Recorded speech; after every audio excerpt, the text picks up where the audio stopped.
Morning students, आपके 3 questions हो चुके थे। आज हम करेंगे फोर्थ क्वेश्चन में हमें इसे p/q की फॉर्म में एक्सप्रेस करना है। ठीक है, तो हम इसे x सपोज कर लेंगे। अब देखो इसमें 9999 रिपीट हो रहा है तो x को 0.9 बार लिख सकती हूँ। देखो जब एक वर्ड रिपीट होता है तो हम क्या करते हैं, एक डिजिट रिपीट होती है तो मल्टीप्लाई बाई 10 करते हैं। तो ये हो जाएगा 10x = 10 into multiply by this. अब इसकी 10 से मल्टीप्लाई करेंगे तो हमारे पास ये आएगा। अब हमारे पास एक तो ये था और एक ये था x। अब हम इसमें से ये वाली सब्ट्रैक्ट कर देंगे। सब्ट्रैक्ट करेंगे तो 10x में से x गया, कितना बचेगा 9x। और इसमें से ये सब्ट्रैक्ट करेंगे तो हमारे पास आएगी 9। ये मल्टीप्लाई में है, उस साइड जाके हो जाएगा डिवाइड में, तो x की वैल्यू क्या आ जाएगी 1। तो 1 को हम लिख सकते हैं 0.9। ये p/q का q फॉर्म का है क्योंकि 1 के अपॉन में हम 1 लिख सकते हैं, कोई दिक्कत नहीं है। ठीक है, तो ये हमारा क्या हो गया। अब हम इससे सरप्राइज है क्योंकि 1 की वैल्यू इसमें 0.999 में। अब देखो 0.999 फॉरएवर यानी कि इन्फिनिटी तक जा रहा है। ठीक है, तो 1 और इसके बीच में कोई गैप नहीं है, ये इक्वल है। ठीक है, नेक्स्ट में क्या है, हमें 1/17 है जो उसके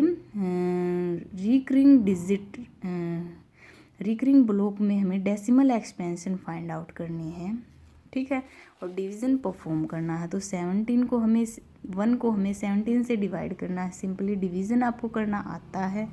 ठीक है, हमें इसे पॉइंट में लेना है। डिवीज़न करेंगे तो हमारे पास ये आ जाएगा, ये डिजिट आ जाएगी। इसके बाद जो है वो डिजिट फिर से रिपीट होना स्टार्ट हो जाएगी। 0 1, फिर वही आएगा 0 आएगा, फिर 5, फिर 8।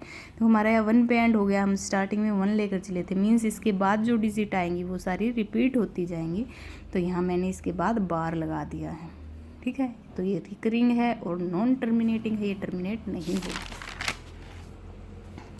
6 क्वेश्चन में क्या है, हमें p/q फॉर्म के रैशनल्स, इनके एग्जाम्पल लेने हैं। ठीक है, अदर देन 1, जिनका फैक्टर जो है वो 1 से अलग हो। ठीक है, सॉरी, जिनका जो कॉमन फैक्टर है इनका वो 1 ही हो, 1 से दूसरा ना हो, और उनकी टर्मिनेटिंग डेसिमल एक्सपेंशन हो।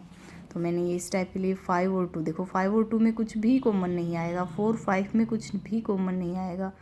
ठीक है, 5 और 16 में कुछ भी कॉमन नहीं आएगा।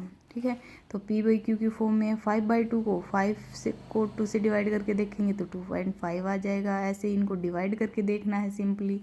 ठीक है, क्या है कि अब इनमें हम क्या देखते हैं, जो q है हमारा नीचे वाला जिसे हम डिनोमिनेटर बोलते हैं, वो या तो 2 है या फिर 2 की कोई पावर है, यानी कि 4 को हम क्या लिख सकते हैं, 2 का स्क्वायर।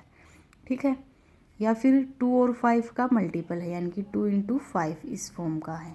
ठीक है, तो q हमारा अगर इस फॉर्म का होगा तो रेशनल नंबर है वो टर्मिनेट करेंगे।